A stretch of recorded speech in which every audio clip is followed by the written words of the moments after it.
geopolítica así, que Sí. bueno, esto es de mi cosecha, ¿cómo lo veis? Sí, eso ha sido, digamos, el segundo cambio fundamental en el mundo durante las últimas décadas, ¿no? Por un lado, ¿qué está pasando con el modelo económico? Bueno, no se ha proyectado antes, esta es la evolución de ese sobreendeudamiento disparatado, ¿no?, que tenemos. Pero bueno, vamos a ver. Bien, el tema geopolítico. Ha estallado en el 2022, pero efectivamente se viene alargando desde hace mucho. Y probablemente no ha sido tan inesperado, probablemente precisamente porque se esperaba, el hecho de que se esperara explica muchas cosas de las que han pasado en los últimos años, ¿no? Vamos a ver, el contexto geopolítico actual, si vamos hasta los años 90, por ejemplo, ¿qué pasa a principios de los años 90? Pues al comienzo cae la Unión Soviética, entonces de alguna forma Occidente, fundamentalmente las multinacionales occidentales, pues se hacen con el control del mundo en los años 90, ¿no? Se sienten dueños del mundo, ¿no? Esto cambia muchas cosas aquí mismo, porque en Occidente también, ¿no? Porque dentro de ese contexto de los años 90, ese control hace también desaparecer lo que antes eran opciones políticas diversas, ¿no? Entonces, pues, siempre hemos hablado de izquierda, derecha, centro, etc. Pero a partir de los años 90 hay una unificación en la comunicación, en la información, clarísima, en la que desaparecen prácticamente las opciones alternativas. Seguimos hablando de izquierda, derecha o centro, pero al final ya nadie se sabe, va saliendo del sistema, cada vez menos. Bueno, los discursos tienen que mantenerse en la medida que hay opciones electorales distintas, pues al contrario, cuanto más se parecen, más se tienen que pegar en los medios, ¿no?, para demostrar que son diferentes, sobre todo antes de las elecciones. Pero nadie se mueve del modelo. A partir de los años 90 nadie se puede mover del modelo. Y el que se mueve, fuera, ¿no? De hecho, hubo un análisis en los últimos 40 años ha habido, no sé si 37 proyectos alternativos, vamos a decir, de izquierda alternativa, o proyectos alternativos en general, diciendo, vamos a ir al gobierno y vamos a cambiarlo todo, tal. Ninguno de los 37 ha hecho lo que decía aquí más. ¿Esto qué nos está diciendo? Pues una de dos, o que todo es mentira, o que es imposible, simplemente. Hemos tenido o tenemos un contexto en el que no se pueden cambiar las cosas, ¿no? Bueno, eso ya cada uno que haga su interpretación, ¿no? Pero tenemos en principio una situación en Occidente en la que las alternativas, de hecho, desaparecen. Se produce una unificación ideológica a partir de los 90, clarísima. Y en ese momento también entra, y luego podemos hablar de esto un poco, pero ya nos vamos al ámbito cultural, ¿no?,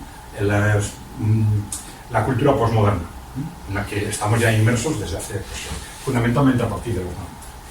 Pero en principio las multinacionales se sienten dueñas del mundo en esos casos. Bien, ¿qué pasa? A finales de los 90 hay una serie de análisis que aparecen en Estados Unidos. El más conocido es lo que se llama el Proyecto para el Nuevo Siglo Americano, ¿no?, que hacía un análisis diciendo, bueno, ¿qué es lo que cómo aseguramos que el siglo XXI sigue siendo un siglo controlado por Estados Unidos? No es porque a ellos Estados Unidos en sí mismo les importe un pito. Yo creo que esto es muy importante a la hora de geopolítica, porque muchas veces hablamos de países buenos, países malos, ¿no? No hay pueblos buenos y malos, o si queréis todos los pueblos son buenos, ¿no? Otra cosa es que los gobiernos no actúan muchas veces en función de los intereses de sus países. El riesgo de agotamiento del modelo económico. Tenemos otro riesgo, que no sé si tendremos tiempo de hablar, que es Internet. Por un lado, hemos conseguido un control total de los medios en Occidente. Algunos dicen que son de izquierdas, de derechas, de centro, pero todos están controlados por nosotros. Pero hay algo que se nos está escapando, que es Internet. Y que no controlamos bien. Bueno, luego hablamos un poco de esto. Entonces, esto ha permitido que un porcentaje muy minoritario, pero creciente de la población, escape de alguna forma de ese control ideológico. Pero fuera de eso, desde el punto de vista geopolítico, implican dos espacios que no controlan. Son China y Rusia. Entonces dicen, en los dos tenemos un control parcial. En Rusia nos hemos hecho con el control. Bueno, la economía de Rusia se hundió totalmente en los años 90, a partir de la caída de la Unión Soviética.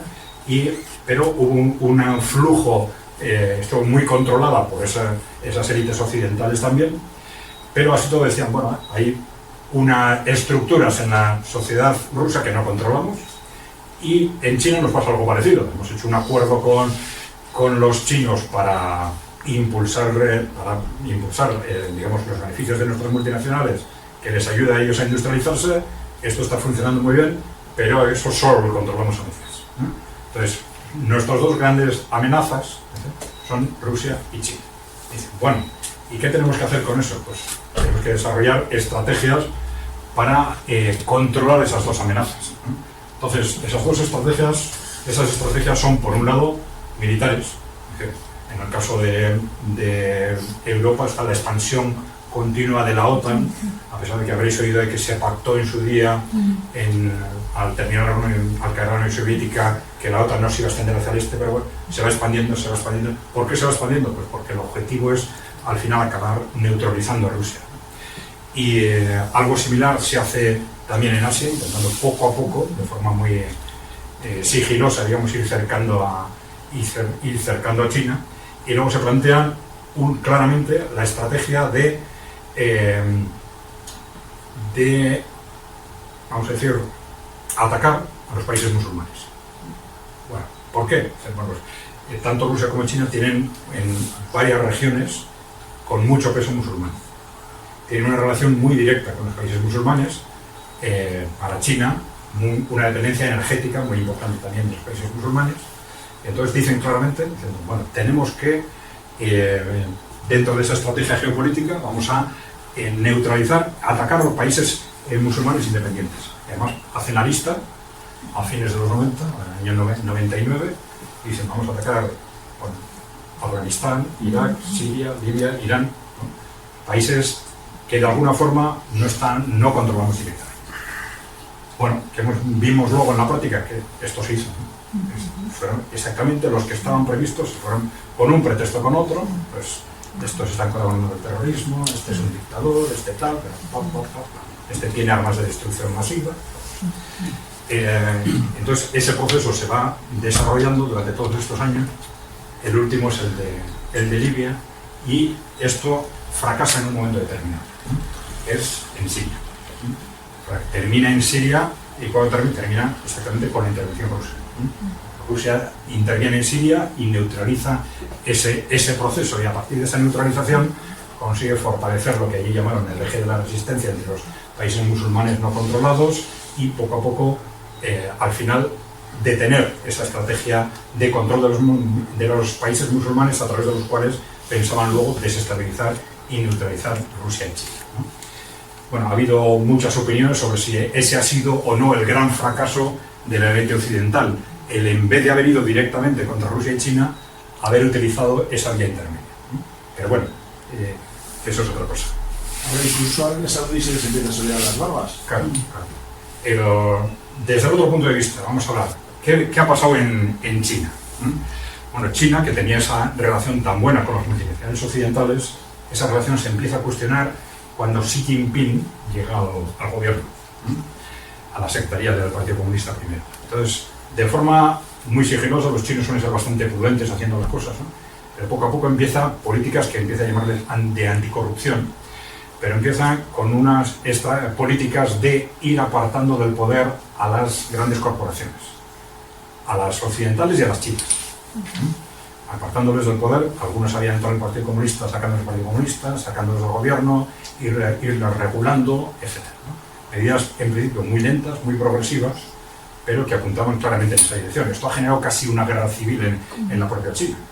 Una guerra civil que no ha terminado, parece que ha terminado en otoño de este año, ¿no? Parece claramente que el bando de Xi Jinping ha ganado, ¿no?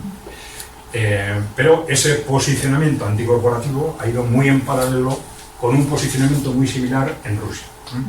¿Qué ha pasado en Rusia? Bueno, ya hemos comentado cómo Rusia en los años 90 estaba en las manos de las multinacionales, claramente, ¿no? Pero con estructuras de poder, de Estado, incluso sindicales y tal, en principio muy hostiles frente a lo que estaba pasando, ¿no? Bueno, esto es lo que les lleva a organizar lo que allí llaman la Revolución Putin.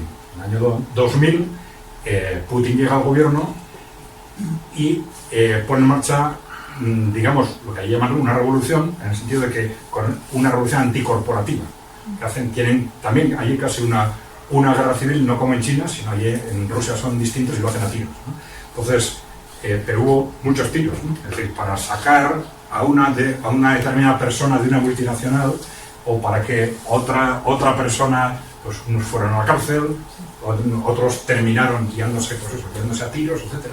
Pero al final lo que hicieron es, durante un periodo de 2-3 años fundamentalmente, sacar a las grandes corporaciones occidentales y rusas del poder y controlar su poder, neutralizar a las que habían quedado fuera del ámbito del gobierno, etc. Claro, esto es más que suficiente para que a partir de ese momento Rusia y el gobierno ruso se conviertan en el objetivo fundamental de Occidente, clarísimamente.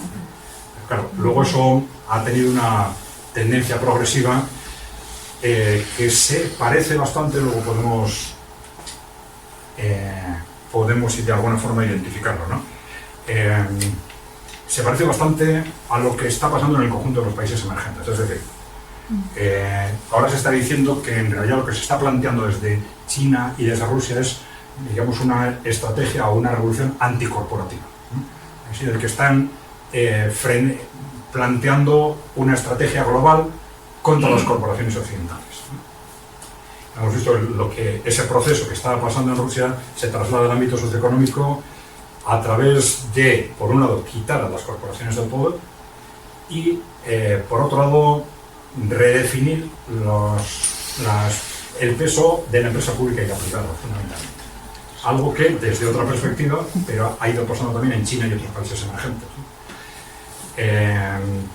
Y luego lo explicamos un poco desde un punto de vista de conjunto. Pero bueno, desde un punto de vista estrictamente geopolítico, el segundo hito, si queréis, fue el de Siria, ¿no? En el momento en que se dice que a partir de lo que pasó en Libia, dicen, bueno, ¿y por qué Rusia o China no intervinieron antes para evitar que pasara lo que pasó en Libia, ¿no? La destrucción de Libia? Bueno, la explicación que dan es que no tenían suficiente fuerza, ¿no? Esto en China se hablaba mucho. En China tradicionalmente se decía, bueno, ya sabemos que en un momento determinado Occidente va a venir a por nosotros, ¿no? Pero que sea lo más tarde posible. Entonces siempre han mantenido unas políticas y unos discursos muy discretos, muy suaves internacionalmente, intentando retrasar lo más posible ese proceso, porque pensaban que el tiempo va a favor nuestro. Estamos creciendo, vamos consolidándonos, vamos cogiendo peso económico. Entonces, que ese enfrentamiento, que seguramente va a venir algún día, sea lo más tarde posible. Bueno, entonces el discurso que han mantenido es que probablemente intentaban evitar el enfrentamiento mientras no tenían suficiente fuerza. Entonces, por eso no hicieron nada desde los años con la invasión de Irak, Afganistán, hasta Libia, 2011, y donde sí se enfrentaron fue ya en Siria, ¿no? Bien. Pero claro, evidentemente la invasión de Siria y la destrucción de esa estrategia de desestabilización de los países musulmanes fue la segunda razón clara para que Rusia fuese el enemigo a batir. En parte por esto y en parte por esa estrategia de extensión de la OTAN tenemos lo que pasó en Ucrania en el año 2014, ¿no? Ucrania, sabéis que hay una combinación, pues están distintos porcentajes, pero bueno, nos dicen mitad y mitad, ¿no? Había desde los años 90, es decir, desde el final de la Unión Soviética, hay un intercambio de gobiernos, entre un gobierno, es decir, prorruso y un gobierno pro-occidental, porque la población estaba muy dividida, ¿no? Entonces, todos eran corruptos, tanto unos como otros, pero bueno, se sucedían unos a otros. Pero el año 2014 es cuando se da el golpe del Maidán, claramente protagonizado y reivindicado además por Estados Unidos y por Europa, con el objetivo de asegurar no solo quitar del poder al gobierno, vamos a decir, prorruso, ¿no?, sino de radicalizar Ucrania y hacer avanzar la OTAN en ese cerco frente a Rusia, ¿no? Bueno, luego pasaron muchas cosas a partir de ahí, pues con el conflicto en Donbass, etc. Pero al final nos estamos encontrando con distintas fases del mismo proceso geopolítico. Bien, vamos a ver. Tenemos durante estos 20 años, vamos a decir, un peso en el ámbito económico, un peso creciente de esos países emergentes, ¿no? Un peso creciente de una forma impresionante, ¿no? Yo creo que hay un concepto que es importante en esto, ¿no? Que es que aquí tenemos dos factores que hay que analizar a la vez. ¿Por qué les ha ido tan bien a ellos? Y también por qué nos ha ido tan mal a nosotros, ¿eh? Porque si no, en las potencias hegemónicas, cuando nos aparece alguien que nos hace la competencia, el resultado muy fácil, ya sabes cuál es, a por ellos, ¿no?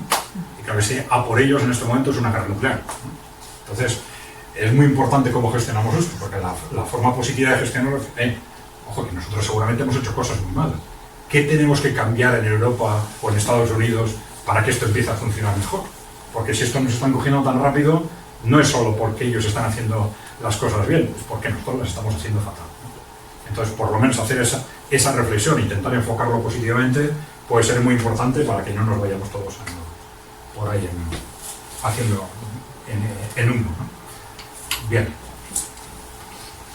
Pero, bueno, aquí tenéis, por ejemplo, datos, esto es 2017-2019, donde se produce el crecimiento. Pero bueno, veis, comparando China y Estados Unidos, o India y la eurozona, esto no es la producción total, sino el crecimiento de los últimos años, donde se está produciendo, ¿no? Esto es algo parecido. Aportación de Asia al crecimiento global en el último año de referencia, porque a partir de 2020 han sido años, ya sabéis, raros, ¿no? Con circunstancias muy especiales, pero en el año 2019 ya el 70% del crecimiento ya se producía en Asia. Bueno, detrás de eso, ¿qué hay? Pues niveles de crecimiento mucho mayores en ellos que en nosotros, y esto es lo que ha pasado con la producción en el mundo. Es decir, hace 30 años los países avanzados eran el 64% de la economía mundial y ahora es solo el 40%. Pero fijaros en Europa, por ejemplo. Europa ha sido el líder mundial político, económico, etcétera, durante 500 años, y ahora en 2 generaciones nos estamos yendo al cajón de la historia a una velocidad de vértigo. Algo estamos haciendo mal, ¿no? Algo estamos haciendo mal. Bien. Bueno, detrás de eso, ¿qué hay? Pues no solo que los chinos son muchos y que trabajan muchas horas, como pensábamos antes, ¿no? También, por ejemplo, están invirtiendo mucho más, ¿no? Un tema clave. Claro, detrás del dinamismo de la economía, un factor fundamental es: las empresas invierten o no invierten. ¿Cuánto invierten? Las nuestras están invirtiendo cada vez menos, ¿no? Bien. Entonces, también inversión, pero luego está también el avance tecnológico. No solo producir más, invertir más, sino que en el avance tecnológico están cada vez avanzando más, ¿no? China ya es el líder del mundo en patentes desde hace tiempo, ¿no? Por encima de Estados Unidos y de Japón, que eran los líderes tradicionales, ¿no? En I+D, gastos en investigación y desarrollo, pues China superó a la Unión Europea, estamos aquí, hace 10 años, ¿eh? La Unión Europea sigue estancada y China sigue hacia arriba, ¿eh? Lentamente, pero hacia arriba. Es el esfuerzo de I+D. Cuando hablamos de la cuarta revolución industrial, estamos constantemente hablando de esto, pero apenas hacemos nada. Hay unas pocas empresas que se están moviendo en ese ámbito, pero donde realmente se está invirtiendo en la cuarta revolución industrial es en Asia, ¿no? Hay distintos ámbitos en esa cuarta revolución industrial de la que últimamente se habla mucho, pero uno que se mide muy bien es el de los robots industriales, ¿no? Está perfectamente medido, ¿no? Aquí tenéis los robots industriales instalados, dónde se están instalando, ¿no? ¿Veis cuál es la evolución? En azul es Asia, Australia, si queréis, es China fundamentalmente, el rojo Europa y el gris América del Norte y del Sur, ¿no? Esto nos está diciendo la productividad de los próximos años, dónde va a estar. Bueno, y tenéis el peso de China y de Estados Unidos en las importaciones de cada país. ¿Cuál era la situación en el año 2000? En azul, donde teníamos peso Estados Unidos, y en rojo, donde tenía China, ¿no? ¿Cuál es la situación en el 2020? Bueno. Detrás de esto, de un factor muy importante para entender la geopolítica, está el nuevo equilibrio militar, ¿no? Vamos a ver, podemos decir, en el equilibrio militar hay que distinguir, se distinguen normalmente fuerzas convencionales. Se habla normalmente de las no nucleares o no estratégicas, ¿no? En fuerzas convencionales, Estados Unidos sigue teniendo la primacía claramente, ¿no? Pero China cada vez más cerca, ¿no? Porque en función de su capacidad económica están invirtiendo cada vez más, ¿no? Pero hay que tener en cuenta que tienen objetivos distintos, ¿no? hasta ahora por lo menos, ¿no? Claro, Estados Unidos, con esa mayor inversión en Estados Unidos, invierte casi tanto como el resto del mundo en defensa, ¿no? Pero con eso tenían o tienen que mantener esa hegemonía global, que entre otras cosas supone 800 bases militares en el extranjero. Mientras que Rusia y China se han concentrado en defender su territorio y el entorno del territorio. Pues claro, eso necesita al principio mucho menos esfuerzos.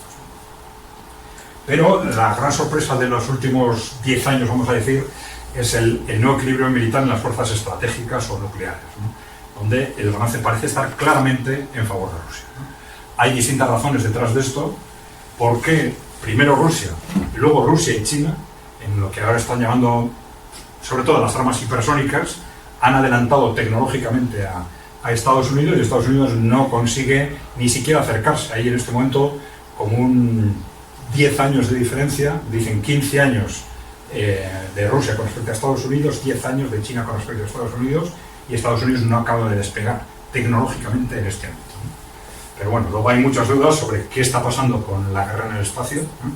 Y con posibles capacidades que no nos enteraríamos hasta que, mejor que no pase, pero hasta que estalla.